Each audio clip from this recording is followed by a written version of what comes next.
आइए दोस्तों, हम महाशिवरात्रि की जो कथा का प्रारंभ हुआ है वो किस तरह से हुआ है उसके बारे में जानेंगे और महाशिवरात्रि किस तरह से मनाई जाती है, उसका क्या है वो हम आज आपके साथ शेयर करने वाले हैं। तो महाशिवरात्रि का जो पर्व है वो भगवान शिव से माना जाता है। तो उसी तरह इसकी कथा भी है और इनकी कहानी भी है जो मैं आपको आगे सुनाऊंगी। तो भगवान शिव की महिमा सुनकर एक बार ऋषियों ने सूत जी से कहा कि हे सूत जी, आपकी अमृतमयी वाणी और आशुतोष भगवान शंकर की महिमा सुनकर तो हम परम आनंदित हुए। हमें कोई शिव जी से संबंधित उत्तम व्रत की कथा विस्तार पूर्वक कहिए। तब सूर्य जी ने कहा कि हे ऋषिगण, सावधान होकर आप लोग सुनिए। मैं यहाँ एक ऐसी प्राचीन कथा कह रहा हूँ जो किसी समय नारद जी से भगवान विष्णु ने कही थी। यह एक निषाद की ऐसी अद्भुत कथा है जो कि प्राणियों के समस्त पापों का नाश करने वाली है। साथ ही जो उत्तम महाशिवरात्रि का विधान है, यह दृष्टांत रूप से सुनिए। तो प्राचीन काल में गुरुद्रह नामक एक भील था जो व्याध कर्म किया करता था। वह भील महाक्रूर एवं बलवान भी था। वह प्रतिदिन वन में जाकर मृगों का शिकार करता था और अपने परिवार का पालन पोषण किया करता था। जो पालन पोषण के लिए उसने व्याध वृत्ति द्वारा किया करता था, साथ ही घोर वनों में छिपकर चोर डाकू का भी काम किया करता था। किसी समय दैवयोग से सुंदर महाशिवरात्रि तिथि आ गई, परंतु उस मूढ़ दुरात्मा को क्या पता था। वह अपने कुकर्म में व्यस्त उस घोर जंगल में ही मस्त रहता था।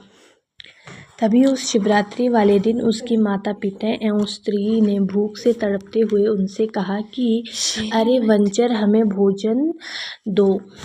आज तो घर में कुछ भी आहार नहीं है। बार बार इस प्रकार प्रार्थना करने पर वह व्याध धनुष बाण लेकर शीघ्र ही वन में मृग पशु पक्षियों के शिकार के लिए निकल पड़ा।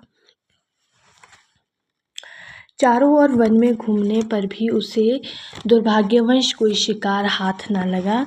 इसी प्रतीक्षा में संध्या हो चली।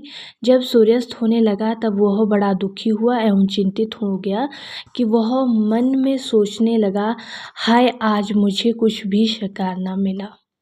अब कहाँ जाऊँ, क्या करूँ? कुछ ना कुछ मुझे साथ में शिकार लेकर ही जाना चाहिए, नहीं तो मेरा जीवन व्यर्थ है।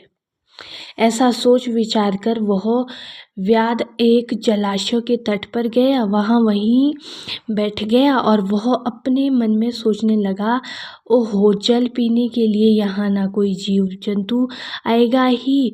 तब उसे मारकर अपने घर ले जाऊंगा और प्रेम पूर्वक अपने कार्यों में सफल हो जाऊंगा।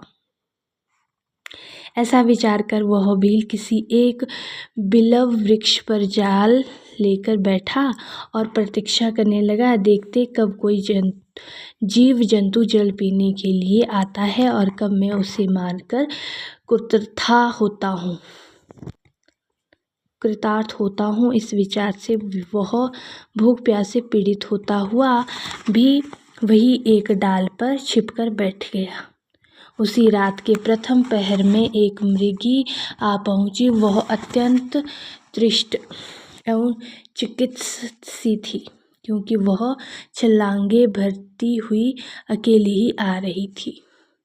विष्णु जी कहते हैं कि हे नारद, उसे आता देख वह व्याध बड़ा प्रसन्न हुआ अतः उसे मारने के लिए उसने अपने धनुष पर तीर चढ़ाया। जब उसे मारना ही चाहता था कि इस बीच संयोगवश उसके पात्र का जल तथा कुछ विलव पत्र नीचे को आ गिरे, जहाँ उस पेड़ के नीचे एक शिवलिंग पड़ा था।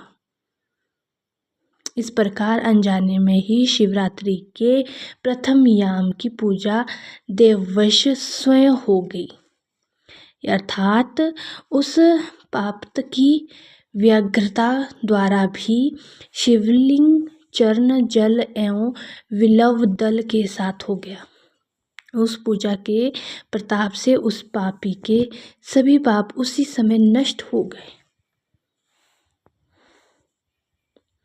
तो आगे मैं आपसे अगली कथा सुनाऊंगी। अगली कथा इसका अगला भाग सुनाऊंगी। तब तक के लिए आप इसे सुने और स्मरण करें।